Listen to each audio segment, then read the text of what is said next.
Қайырлы күн, қымбатты әріптестер. Құрметті Ардақ Сырымұлы бастаған номері 37-ші орта мектебінің ұжымы. Сіздерді кәсіби мерекелеріңізбен шын жүректен құттықтаймын.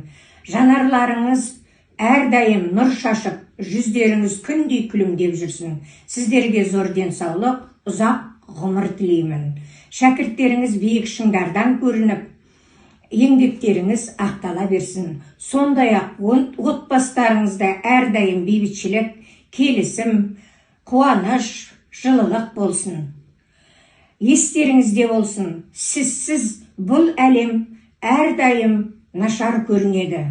Өйткені адамзатқа одан әрі дамуға үміт беретін мұғалімдер. Мерейлеріңіз үстем болсын. Игі тілекпен зейнеткер ұстаз Сара Олжабайқызы.